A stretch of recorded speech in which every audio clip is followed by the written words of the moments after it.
Okay, hello out there, YouTube land. This is my first video. I'm just going to do something that I've been meaning to do for a while. Now, as my retirement is impending, I'm going to take care of some things that have always bothered me. This is obviously a Glock 26, 9mm. I use this as my backup slash off-duty carry firearm. It has the NY2 trigger installed, the one the NYPD uses and gives us. This is the 12-pound trigger, the orange one. I've seen some videos with the 8-pound NY1 trigger. Some people actually like it. Some people, what I'm going to do is I'm going to use a 3.5-pound connector with it. But what I'm ultimately going to do with it is install the Glock factory trigger spring back in. I'm going to turn this into a civilian gun again as I become a civilian. But I'll walk you through it, and we'll see which trigger option is the best. Quick background: I've seen some videos where people mention that the NY trigger, at least the NY1, if not the NY2, was putting these guns to assist officers as we transitioned in the early '90s over from the revolvers. I carried a Smith & Wesson 38. It simulated more of a longer trigger pull as opposed to the Glock trigger, which was, unique to say the least. I'm going to have to call bullshit on that. I happen to have a revolver right here. Yeah, safe, clear, and empty. And, you look at a revolver trigger pull.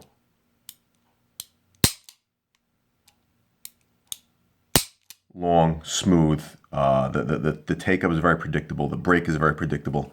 That's a revolver. This, on the other hand, and again, safe, clear, and empty. That is not a revolver. That is an electrical circuit breaker in your basement. That's what that is. That is nothing, nothing, nothing. Then all 12 pounds right there. That is not a trigger that I want to shoot with. In fact, if I had a revolver that had a trigger like that, I'd give it back because I think it was broken. This trigger was motivated strictly, in my opinion, by civil liability. City lawyers didn't want police officers shooting anybody. No one in the city wants police officers shooting anybody, and that's a noble desire, to be sure. But giving people a trigger like this, you're not. That is not. It's. They want to make it very difficult to fire these guns because the city would much rather, in my opinion, bury a police officer than pay out tens of millions of dollars in a civil liability suit for a questionable shooting. And they certainly don't want to deal with months of protests, marches, and riots, and whatever else goes on with the various social justice warriors that are around New York City. So we have stuff like this. Well, I'm not going to have to live with this any longer. I'm going to convert this back into a civilian firearm. I'm going to try and polish up this turd and see what I could do with it. So let's get right into it. I'm not going to make this a how-to video on how to detail strip your Glock or to break down your Glock. There's a million of those, and does anybody really want to see it? I'll do it as fast as I can. And again, if I have to explain to you how to field strip your Glock, you have no business playing around with the trigger. So here's your frame. This is the Generation 3. I got to take these pins out, as we all know. That's a 1. That's 2. That's 3. We take him out. Let's get out my locking block and pull out the whole trigger assembly. And there she is in all of its orange glory, the New York 2 trigger. Let's get that off. I'm not going to take it out just yet. What I'm going to take out is this bad boy. This is the stock connector, which on a Glock is supposedly, 5.5 pounds? But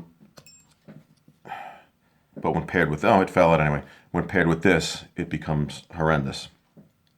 Let's get this thing back in. You see it goes in there and snaps in at the bottom. Okay, so here's my replacement part.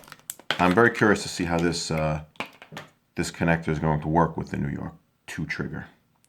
Again, I've seen videos where people say it's a great trigger with the New York 1 and a 3.5-pound connector. I'd be shocked. I'll be honest with you. I'd be shocked. But hey, let's see. Maybe they're onto something. The whole mess goes back in. Let's put our pins back in. Starting with this. There we go.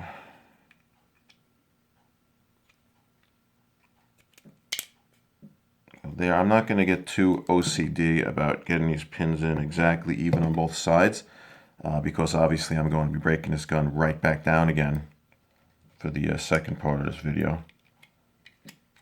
What is shocking is how blind I've become over the years. Okay, it goes in there, it goes in, and the last one goes here. Again, not going to go nuts. Just enough to hold the gun. Okay, slide goes back on.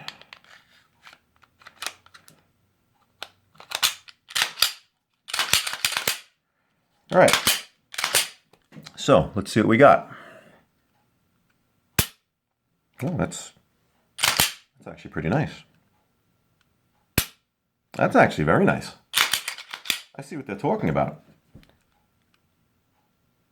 I can honestly say that if this was the New York 1 trigger, I could see why that would be an excellent combination for people. In fact, let's see, I have kind of a very cheap trigger gauge here. It's not the digital one, I'm sorry. It only tops out at 8 pounds. Let's see if I could. And that didn't work at all. One more time. I mean, I'm not going to kill us with this thing. It's probably going to go off I'm not going to register anyway. All right, well, it's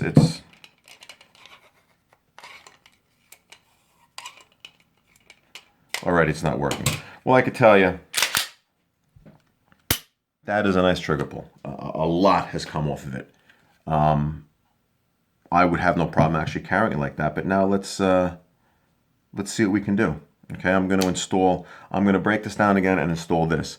I really don't think you need to sit through the whole procedure again, so I'm going to pause, and through the magic of video, I'm going to come back and I'm going to have this spring in, hopefully. Okay, because it's small too, and I'm going to look foolish trying to wrestle that in there on camera.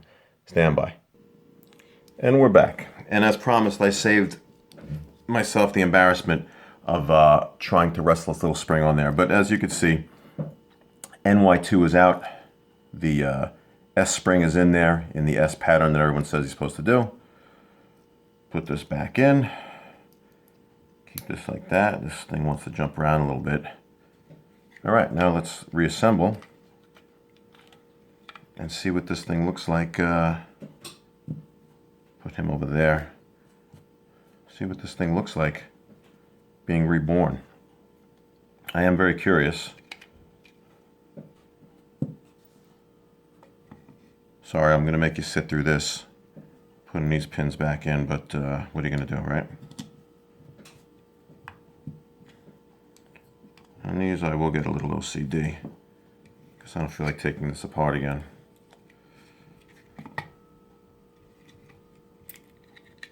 Everybody slide stop.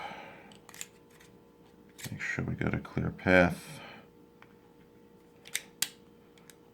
That goes in there. Final pin goes in here. Okay. Okay, slide goes back on.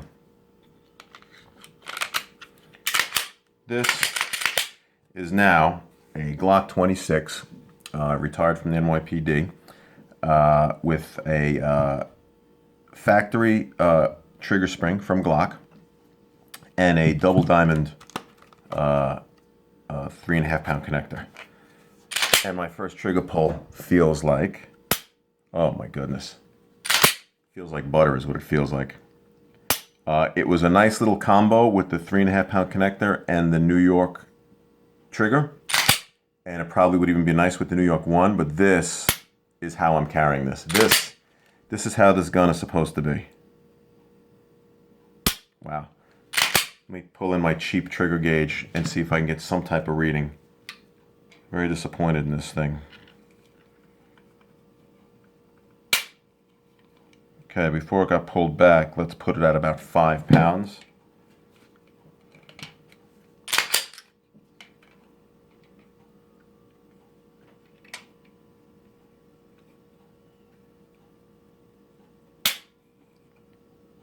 £4.5, around there. That's about what I would expect. I believe I just bought this thing like 2 days ago. What a waste of money. Okay, so this would be the perfect time where I would put in some footage of a before and after, comparison shoot where I go out into my vast backyard and shoot 2-liter bottles or cans or cinder blocks or something, or just to see if my grouping improves or if my control of the gun improves. Unfortunately, I don't live in one of the free states yet. I still live in the People's Socialist Republic of New York, so you can't do stuff like that around here. So you're going to have to take my word that this is the way to go. If anyone is, especially on my job, is coming up to retirement and they have these guns, this is what you're going to want to do. This thing cost about 20 bucks. That spring in there cost $250. It was ridiculous. And how much time did it take me to do that, right? And suddenly, this is an actual, very shootable, I'm assuming, concealed carry firearm. And I'm going to do it. My next project is, I can't do it quite yet, but my next project is going to do the same thing on my service gun. This is a Glock 19, Generation 2. You see it has the one pin there. I think I'm going to do the exact same thing. This also has a orange New York 2 trigger lurking in it. So this is going to be my next project and probably my next video. Because I'll talk more about this gun when I do it. Okay, well, thank you very much for watching. Feel free to leave a comment or a question if you have any. And we'll see you again. Thanks.